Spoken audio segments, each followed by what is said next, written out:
Hello friends, റിയാക്റ്റിൻ്റെ പുതിയൊരു വീഡിയോയിലേക്ക് എല്ലാവർക്കും സ്വാഗതം. നമ്മൾ ഈ വീഡിയോ പഠിക്കുന്നത് ഇത് പൂർണ്ണമായിട്ടും ഉള്ള ബിഗിനേഴ്സിന് വേണ്ടിയുള്ളതാണ്. അതായത് പൂർണ്ണമായിട്ടും തുടക്കക്കാർക്ക് വേണ്ടിയുള്ളതാണ് ഈ ഒരു വീഡിയോ. ഇതിൽ നമുക്ക് എങ്ങനെയാണ് റിയാക്റ്റിൽ നമുക്കൊരു ആപ്പ് റൺ ചെയ്യുന്നത് അതുവരെയുള്ള സ്റ്റെപ്സാണ് എക്സ്പ്ലെയിൻ ചെയ്യുന്നത്. നമുക്ക് ആദ്യം ഇതിനായിട്ട് വേണ്ടത് നമ്മളുടെ ലാപ്ടോപ്പിലോ അല്ലെങ്കിൽ ഡെസ്ക്ടോപ്പിലോ നമുക്ക് ഇൻസ്റ്റാൾ ചെയ്യേണ്ട രണ്ട് കാര്യമുണ്ട്. ഒന്ന് നോട്ട് ജെ എസ്. ഈ നോട്ട് ജെ എസ് ഇൻസ്റ്റാൾ ചെയ്താൽ മാത്രമേ നമുക്ക് റിയാക്റ്റ് യൂസ് ചെയ്യാൻ പറ്റൂ. ഈ നോട്ട് ജെ എസ് ഇൻസ്റ്റലേഷൻ ഇവിടെ പറഞ്ഞിട്ടുണ്ട്. ഇവിടെ LTS, അതായത് ലോങ് ടൈം സപ്പോർട്ടായിട്ടുള്ള വേർഷനാണ് ഇൻസ്റ്റാൾ ചെയ്യേണ്ടത്. നമുക്ക് ഇത് വിൻഡോസിലാണ് ഡൗൺലോഡ് ചെയ്യുമ്പോൾ MSI ഫയൽ കിട്ടും. അപ്പോൾ അത് എക്സിക്യൂട്ട് ചെയ്താൽ മതി. മറ്റുള്ള ഏതാണ് യൂസ് ചെയ്യുന്നത്, ഇവിടെ LTS നിങ്ങൾക്ക് കാണാമല്ലോ. ഇപ്പോൾ വിൻഡോസ് അല്ല, നിങ്ങൾ ആപ്പിളാണ് യൂസ് ചെയ്യുന്നതെങ്കിൽ അതിന് വേണ്ടിയുള്ള ഇത് ഓട്ടോമാറ്റിക്കലി സിസ്റ്റത്തിൽ നിന്ന് ഇത് നമ്മൾ ബ്രൗസ് ചെയ്യുമ്പോൾ ഡിറ്റക്റ്റ് ചെയ്ത് അവർ ഡൗൺലോഡ് പെട്ടെന്ന് നമുക്ക് ആക്കിത്തരും. ഇപ്പോൾ നമുക്കിവിടെ കാണാം, ഇവിടെ ഫോർ വിൻഡോസ് വന്നിട്ടുണ്ട്. ഇവിടെ യൂസിങ് ഡോക്കർ, ഇവിടെ NPM. ഇവിടെ NPM ആണ് അടുത്ത ഏറ്റവും പറയാനുള്ള കാര്യം.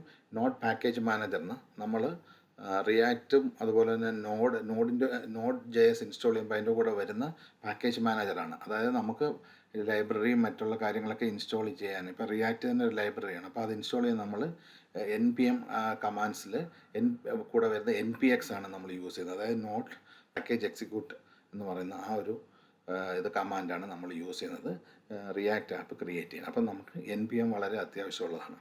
ഇനി നമുക്ക് ഈ കോഡൊക്കെ റൈറ്റ് ചെയ്യാൻ വേണ്ടി ഒരു എഡിറ്റർ വേണം. അതാണ് visual studio code, VS code എന്ന് പറയും. അപ്പോൾ ഈ കാര്യങ്ങളൊക്കെ നിങ്ങൾ ഇൻസ്റ്റാൾ ചെയ്യുക. ഇൻസ്റ്റാൾ ചെയ്തതിന് ശേഷം നമ്മൾ എന്താ ചെയ്യേണ്ടതെന്നാണ് പറയുന്നത്. നമുക്ക് ഇൻസ്റ്റാൾ ചെയ്തെന്ന് വിചാരിക്കുക. നിങ്ങളുടെ ഇൻസ്റ്റലേഷൻ കംപ്ലീറ്റ് ചെയ്ത ശേഷം നിങ്ങൾക്ക് ചെക്ക് ചെയ്യണം ഈ നോഡിൻ്റെയും നോഡ് JSൻ്റെയും NPMത്തിൻ്റെയും വേർഷൻ ചെക്ക് ചെയ്യണം. അതായത് ഇൻസ്റ്റലേഷൻ കറക്റ്റ് ആണെങ്കിൽ അതിങ്ങനെ കാണിക്കും. ഇവിടെ നമ്മൾ കൊടുക്കേണ്ട കമാൻഡ് നോഡ് JSനുള്ള കമാൻഡ് നോഡ് -v എന്ന് കൊടുത്തു കഴിഞ്ഞാൽ നോഡ് JSൻ്റെ വേർഷൻ കാണിക്കും. ഏറ്റവും പുതിയത് 22 എന്ന് കണ്ടല്ലോ, അപ്പം നമുക്ക് അതിലോട്ട് വേണമെങ്കിലും അപ്ഗ്രേഡ് ചെയ്യാം. അതുപോലെ തന്നെ നോട്ട് പാക്കേജ് മാനേജർ അഥവാ NPMൻ്റെ വേർഷൻ കാണണമെങ്കിൽ NPM-v എന്ന് കൊടുക്കുക. ഇപ്പോൾ രണ്ടിൻ്റെ നമുക്ക് വേർഷൻ കിട്ടി. ഇതിൻ്റെ അർത്ഥം ഇത് രണ്ടും ഇൻസ്റ്റാൾ ആയി കഴിഞ്ഞു എന്നുള്ളതാണ്. അടുത്ത നമ്മൾ ചെയ്യേണ്ടത് ഒരു റിയാക്റ്റ് ആപ്പ് ക്രിയേറ്റ് ചെയ്യാം. അതിനായിട്ട് നമുക്കിവിടെ കമാൻഡുണ്ട്. അപ്പോൾ റിയാക്റ്റ് ആപ്പ് ക്രിയേറ്റ് ചെയ്യാനുള്ളൊരു കമാൻഡാണ് അടുത്ത് പഠിക്കുന്നത്. അതിനുവേണ്ടി NPM അല്ല യൂസ് ചെയ്യുന്നത്, NPX എന്ന് പറഞ്ഞ് ഇതിനകത്ത് NPMത്തിൽ വരുന്ന തന്നെ ഒരു സബ് കമാൻഡാണ് NPX. അപ്പോൾ ഇവിടെ നമ്മൾ പറയുക ക്രിയേറ്റ് -റിയാക്റ്റ് ആപ്പ് എന്ന് പറയുക. അപ്പം NPX space create -react app. ഇനി നമുക്ക് ആപ്പിൻ്റെ പേര് പറയാം. ഇവിടെ ഞാൻ മൈ റിയാക്റ്റ് ആപ്പ് 1 എന്ന് കൊടുത്തിട്ട് എൻ്റർ അടിക്കുക. ഇത് കുറച്ച് സമയം എടുക്കും. അപ്പോൾ നിങ്ങൾ ശ്രദ്ധിക്കുക, VS കോഡ് അഥവാ വിഷ്വൽ സ്റ്റുഡിയോ കോഡ് ഇവിടെ നിങ്ങൾ ഇൻസ്റ്റാൾ ചെയ്ത് വെച്ചേക്കണം. ബാക്കി നമ്മളിനി എക്സിക്യൂട്ട് ചെയ്യുന്നതും എഡിറ്റ് ചെയ്യുന്നതൊക്കെ VS കോഡിനകത്ത് നിന്നുണ്ടായിരിക്കും. സോ ഇപ്പോൾ ഇൻസ്റ്റലേഷൻ സ്റ്റാർട്ട് ചെയ്തിട്ടുണ്ട്. നമുക്കിത് ഏത് ഡ്രൈവിൽ ക്രിയേറ്റ് ചെയ്യാം. ഇപ്പോൾ C-യിലോ D-യിലോ മറ്റ് ഡ്രൈവുകളാണ്, നിങ്ങൾക്ക് ഇഷ്ടമുള്ള ഡ്രൈവിൽ ക്രിയേറ്റ് ചെയ്യാം. ഇവിടെ നിന്നാണ് നിങ്ങൾക്ക് ഇത് എക്സിക്യൂട്ട് ചെയ്യാം. ഇപ്പം നമ്മുടെ റിയാക്റ്റ് ആപ്പിൻ്റെ ഫോൾഡറിലോട്ട് നോഡ് മോഡ്യൂൾസ് ഇൻസ്റ്റാൾ ചെയ്യുകയാണ്. ഈ നോഡ് JS എന്ന് പറഞ്ഞു കഴിഞ്ഞാൽ നമ്മൾ സാധാരണ ജാവാസ്ക്രിപ്റ്റ് വെബ്സൈറ്റിനകത്താണ് വർക്ക് ചെയ്യുന്നുണ്ട്. ഇപ്പോൾ അത് വെബ്സൈറ്റിന് പുറത്ത് വർക്ക് ചെയ്യുന്നതാണ് നോഡ് JS. ഒരു റൺ ടൈം എൻവയറമെൻ്റ് ആണ് അത്. സെർവറിൽ ആണ് നമുക്ക് സെർവർ ക്രിയേറ്റ് ചെയ്യാനൊക്കെയാണ് നമ്മളിപ്പോൾ അത് ഉപയോഗിക്കുന്നത് ജാവാസ്ക്രിപ്റ്റ്. ഈ നമ്മൾ ഗൂഗിൾ ക്രോം ബ്രൗസറിലുള്ള സെയിം V8 എഞ്ചിനും പിന്നെ അതുകൂടാതെ ലൈബ്രറീസും ഡിപ്പെൻഡൻസീസും എല്ലാം കൂടെ ചേർന്നാണ് ഇപ്പം ഈ നോഡ് JS എന്ന് പറയുന്നത്. ഇപ്പോൾ നമ്മൾ ഫ്രണ്ട് എൻഡിൽ റിയാക്റ്റ് ആണ് വർക്ക് ചെയ്യുന്നതെങ്കിൽ നമുക്ക് ബാക്ക് എൻഡിൽ നോഡ് JS സെർവർ ആയിരിക്കും വർക്ക് ചെയ്യുക.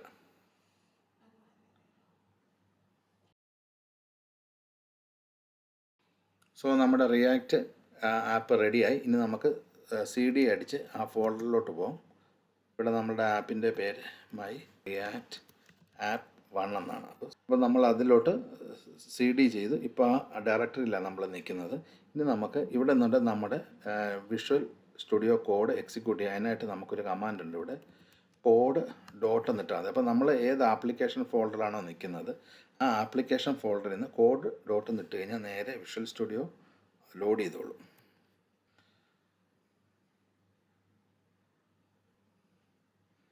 ഇപ്പം നമുക്ക് കാണാം, ഇതാ നമ്മൾ ക്രിയേറ്റ് ചെയ്ത പുതിയ ആപ്പ് ഇവിടെ വന്നിട്ടുണ്ട്. ഇനി നമുക്ക് അതിനകത്ത് ഫോൾഡർ കാണാം. ഈ നോഡ് മോഡ്യൂൾസ് എന്നുള്ള ലൈബ്രറീസ് ആണ്. ഇവിടെ നിങ്ങൾക്ക് പബ്ലിക് എന്ന് പറഞ്ഞൊരു ഫോൾഡറുണ്ട്. ഇതിനകത്ത് index.html, അതറിയാലോ, ഒരു വെബ്സൈറ്റിൻ്റെ ആദ്യത്തെ പേജിനെയാണ് index.html എന്ന് പറയുന്നത്. അത് ഒന്ന് ക്ലിക്ക് ചെയ്ത് കാണിച്ചു തരാം. ഇവിടെ നിങ്ങൾക്ക് ഒരു പ്രധാനപ്പെട്ട ഒരു ഏരിയ ഉണ്ട്. ഇവിടെ നമുക്ക് കാണാം, ഇവിടെ ഏറ്റവും പ്രധാനപ്പെട്ടതെന്ന് പറഞ്ഞാൽ ഈ div ആണ്. ഇത് നോട്ട് ചെയ്ത് വെച്ചോളൂ. റൂട്ട് എന്നുള്ള ID കൊടുത്തിരിക്കുന്ന ഈ div ഇവിടെ ആയിരിക്കും നമ്മുടെ ആപ്ലിക്കേഷന് എക്സിക്യൂട്ട് ചെയ്യുന്നത്. ഈ divലായിരിക്കും. ഇനി അതെങ്ങനെയാണ് മറ്റുള്ളതായിട്ട് അറ്റാച്ച് ചെയ്തിരിക്കുന്നതെന്ന് കാണിച്ചു തരാം. ഇത് പബ്ലിക് ഫോൾഡർ ഉണ്ട്. ഇനി നമുക്ക് ഇവിടെ SRC എന്ന് പറഞ്ഞൊരു ഫോൾഡർ ഉണ്ട്. app.js എന്ന് പറഞ്ഞ ഈ ഫയൽ കണ്ടില്ലേ, ഇതാണ് നമ്മളുടെ ഫങ്ഷണൽ കമ്പോണൻറ്റ്. ഇതായിരിക്കും, ഇവിടെ നിന്നായിരിക്കും നമ്മൾ കോഡുകൾ എഴുതി തുടങ്ങും. നമുക്ക് സബ് കമ്പോണൻസ് ഒക്കെ ക്രിയേറ്റ് ചെയ്യുന്നത്. അതുപോലെ തന്നെ ഇവിടെ നിങ്ങൾക്ക് index.js എന്നുണ്ട്. ഇവിടെ നിങ്ങൾക്ക് കാണാം ഈ index.jsൽ റിയാക്റ്റ് അതുപോലെ തന്നെ റിയാക്ട് ഡോം, ഇത് റിയാക്റ്റിൻ്റെ ഈ രണ്ട് ഫയലാണ് വെബിന് വേണ്ടി ഉപയോഗിക്കുന്നത്. ഈ റിയാക്ട് ഡോം വെബിനെ ഉപയോഗിക്കുകയുള്ളൂ കൂടുതലായിട്ടും. അതുപോലെ റിയാക്ട് നേറ്റീവ് എന്നുണ്ട് മൊബൈൽ ആപ്പിന് വേണ്ടി. അതിനിപ്പോൾ നമുക്ക് ഈ റിയാക്ട് ഡോമിൻ്റെ ആവശ്യമില്ല. ഇവിടെ നമുക്ക് കാണാം, ഇവിടെ റിയാക്ട് ഡോം എന്ന് പറഞ്ഞൊരു ഒബ്ജക്റ്റ് അതിൽ നിന്ന് വരുന്നുണ്ട്. അത് വെച്ചിട്ട് റെൻഡർ ചെയ്തിട്ടാണ് നമ്മൾ മുമ്പ് കണ്ട റൂട്ട് ഡിവിലോട്ട് നമ്മൾ കണ്ടൻറ്റ് കണ്ടോ ഈ പറഞ്ഞ ആപ്പ് എന്ന് പറഞ്ഞ ഫങ്ഷണൽ മോഡ്യൂൾ എക്സിക്യൂട്ട് ചെയ്യുന്നത്. ഇത്രയും ക്ലിയർ ആയെന്ന് വിചാരിക്കുന്നു. ഇനി നമുക്കിതൊന്ന് റൺ ചെയ്യാം. റൺ ചെയ്യണമെങ്കിൽ നമുക്കൊരു ടെർമിനൽ വേണം. ഇവിടെ നമ്മൾ ആ ടെർമിനൽ എടുക്കുക. ഇപ്പോൾ ക്രിയേറ്റ് ചെയ്ത പ്രോഗ്രാം നമുക്കൊന്ന് റൺ ചെയ്യാം. ഓക്കെ, അതിനു മുമ്പ് ഇവിടെ നമുക്ക് ഇവിടെ നമുക്ക് package.json എന്ന് പറഞ്ഞൊരു ഫയലുണ്ട്. ഇത് കോൺഫിഗറേഷനാണ്. ഇവിടെ നമുക്ക് കാണാം നമ്മുടെ ആപ്പിൻ്റെ പേര്, വേർഷന്, അതുപോലെ തന്നെ ടെസ്റ്റിംഗ് ടൂളുകൾ, ഡിപ്പെൻഡൻസീസ് എല്ലാം ഇങ്ങനെ കൊടുത്തിട്ടുണ്ട്. സ്ക്രിപ്റ്റ് ബിൽഡ് ചെയ്യുന്നത്, അതുപോലെ തന്നെ ബ്രൗസറിൻ്റെ പ്രൊഡക്ഷൻ ഡീറ്റെയിൽസ്, ഡെവലപ്മെൻറ്റ്. അപ്പോൾ ഇതെല്ലാം ഡീറ്റെയിൽസ് ഇതിനകത്ത് ഈ package.jsന് കൊടുത്തിട്ടുണ്ട്. ഇനി നമ്മൾ ഏതെങ്കിലും ഒരു പുതിയ ലൈബ്രറി ഇൻസ്റ്റാൾ ചെയ്താൽ അതിൻ്റെ ഡീറ്റെയിൽസും ഇതിനകത്ത് വരും. സോ ഇത്രയും കാര്യം മനസ്സിലായെന്ന് വെച്ചാൽ ഇതാണ് ബേസിക് ആയിട്ടുള്ള ഫയൽസും ഫോൾഡേഴ്സും ഒക്കെ.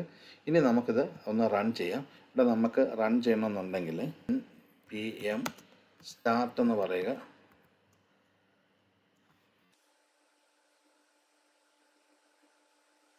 ഇപ്പോൾ കണ്ടല്ലോ സ്റ്റാർട്ടിങ് ഡെവലപ്മെൻറ്റ് സെർവർ. ഇപ്പോൾ തന്നെ അത് ബ്രൗസർ ലോഡ് ചെയ്തിട്ട് ബ്രൗസറിനകത്ത് ആദ്യത്തെ നമ്മളിപ്പോൾ ഇൻസ്റ്റാൾ ചെയ്തപ്പോൾ നമുക്ക് കിട്ടിയ ആ സാമ്പിൾ HTML index.html ഇവിടെ നമ്മൾ കണ്ട ആ സാമ്പിൾ index.html ഇവിടെ റൺ ആയിട്ടുണ്ട്. കണ്ടല്ലോ. നമുക്കിനി എന്തെങ്കിലും ഒരു ചേഞ്ച് വരുത്തണമെന്നുണ്ടെങ്കിൽ നമുക്ക് ഈ app.js എടുത്തിട്ട് ഇവിടെ എന്ത് ചേഞ്ച് ചെയ്താലും അത് അവിടെ ഇൻഡെക്സ് ഫയലിൽ റിഫ്ലക്റ്റ് ചെയ്യും. ഇവിടെ ഞാൻ വെൽക്കം ടു റിയാക്റ്റ് എന്നാക്കുന്നു. ചേഞ്ച് ചെയ്താൽ അന്നേരം തന്നെ അത് അപ്ഡേറ്റ് ആക്കിക്കോളും. കണ്ടോ, ഇപ്പോൾ വെൽക്കം ടു റിയാക്റ്റ് എന്ന് വന്നു. ഇനി നമുക്ക് ഈ ലിങ്ക് മാറ്റണമെന്നുണ്ടെങ്കിൽ നമുക്കിതാ ഇത് ലിങ്ക് ഇവിടുന്ന് റിമൂവ് ചെയ്യാം. HTML-ഉം അത്യാവശ്യം ജാവാസ്ക്രിപ്റ്റ് അറിയുന്നവർക്ക് എളുപ്പം ഇത് മനസ്സിലാക്കിയെടുക്കാൻ പറ്റും. കണ്ടല്ലോ, ഇപ്പോൾ ഇതുപോലെ ലിങ്ക് മാറിയിട്ടുണ്ട്. ഇതുപോലെയാണ് വളരെ എളുപ്പത്തിൽ നമുക്കിത് ചെയ്യാം. ഇനി അടുത്ത വീഡിയോയിൽ നമ്മൾ ഇവിടെ ഉള്ള ഇതിൻ്റെ ഏറ്റവും പ്രധാനപ്പെട്ട ബിൽഡിംഗ് ബ്ലോക്സ് ആയിട്ടുള്ള ഫങ്ഷണൽ കമ്പോണൻസും അതുപോലെ തന്നെ ക്ലാസ് കമ്പോണൻസും ആണ് പഠിക്കുക.